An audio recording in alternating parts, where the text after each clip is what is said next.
Hello everybody, it's a privilege to be here among you, a privilege to follow Mr. Baker and your youth coordinator in their excellent speeches. I am the co-founder and executive director of the Inter-Parliamentary Alliance on China, a group of international cross-party lawmakers now in 40 parliaments who are standing up against the CCP's oppression, increasing aggression abroad, and everything that it's doing to upend the international rules-based system. As we gather to commemorate Tibet National Day, we rightly honour a land of profound spirituality and cultural richness.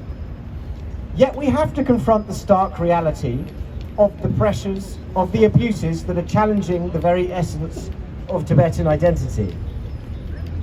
Tibet has been a beacon of unique cultural and spiritual traditions for centuries.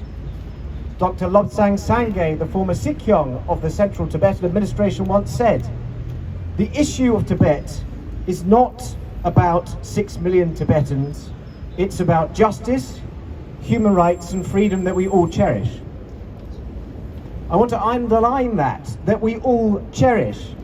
We've heard words like these spoken so often, yet their significance passes us by.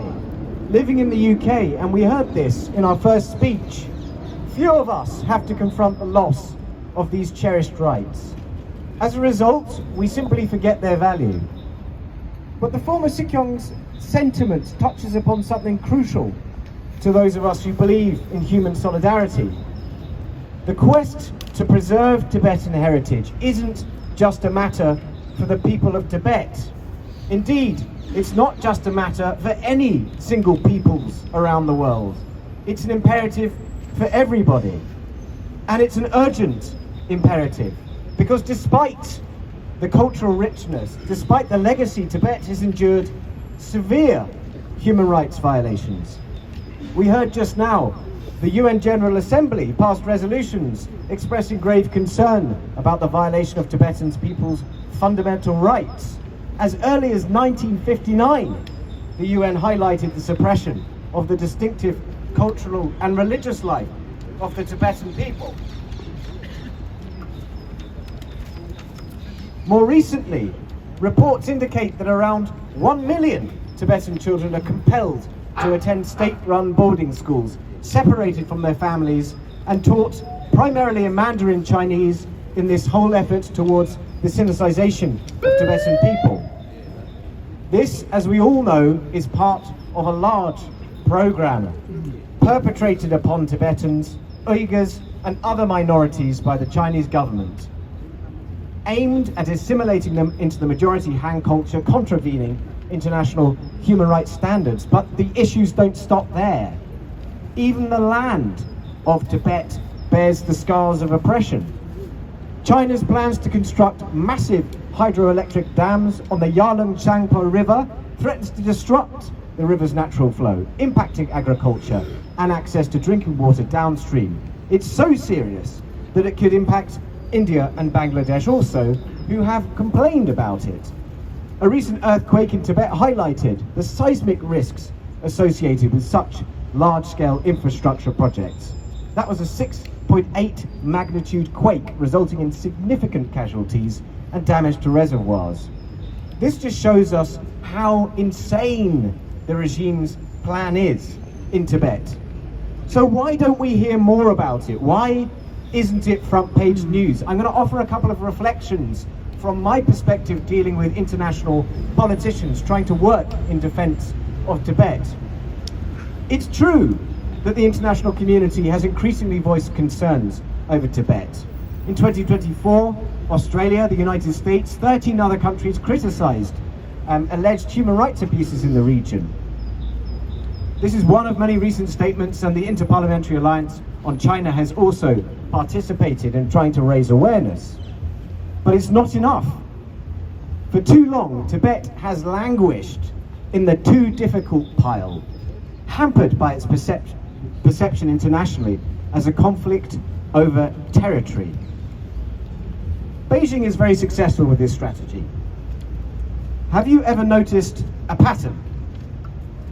Every time Beijing persecutes a minority, they justify it with reference to sovereignty and territory. Beijing's leaders have worked hard on the Tibet issue to muddy the waters, making it a complicated territorial dispute in the minds of foreign onlookers.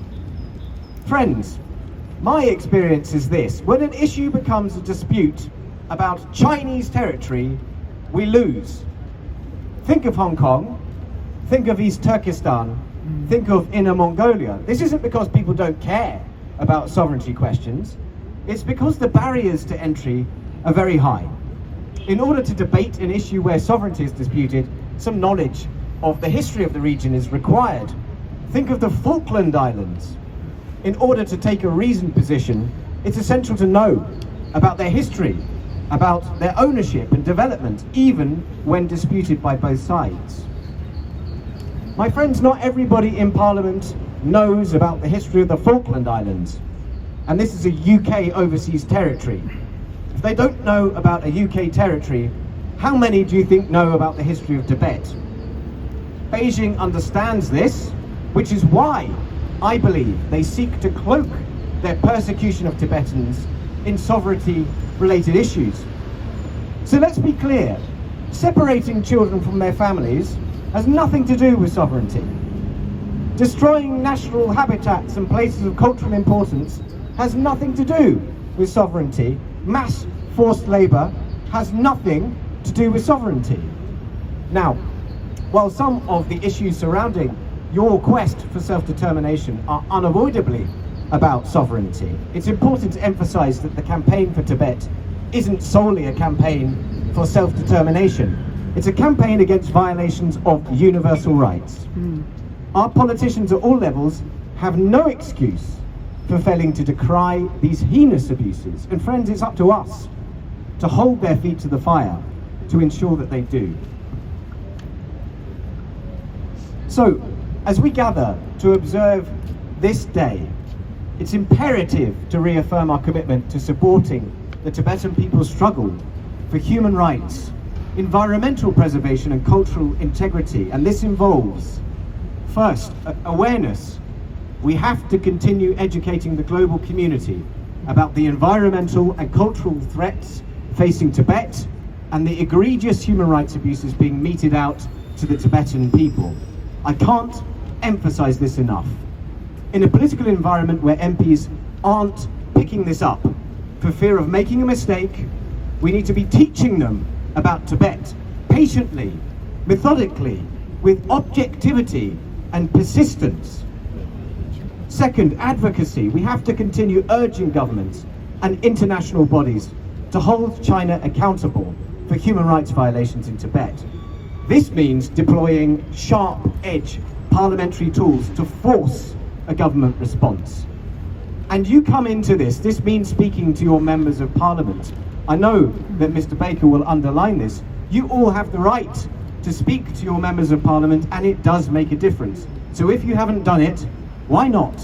Speak to your representatives, teach them about Tibet, and teach them about what's going on there, and demand that they raise your concerns as a constituent in the House of Commons. Now is the time. We cannot wait any longer. This is urgent. I would also say to those of you who want to express solidarity with other communities persecuted by the Chinese Communist Party, come on the 15th of March to stand outside the prospective site for the new Chinese embassy, outside Royal Mint Court in Tower Bridge on the 15th of March at 3 p.m, where I think thousands will gather again to make known their displeasure at having a massive hub for interference and transnational repression permitted on UK soil. So finally, standing in solidarity, come on the 15th of March, and we will continue to encourage people to stand with you and Tibetan communities in your peaceful efforts to preserve your heritage and identity. As the Dalai Lama once said, if you think you are too small to make a difference, try sleeping next to a mosquito. So, in the spirit of resilience and determination, let's honour our collective responsibility by advocating for a Tibet where human rights are respected, cultures are preserved, and your precious environment is protected. Thank you.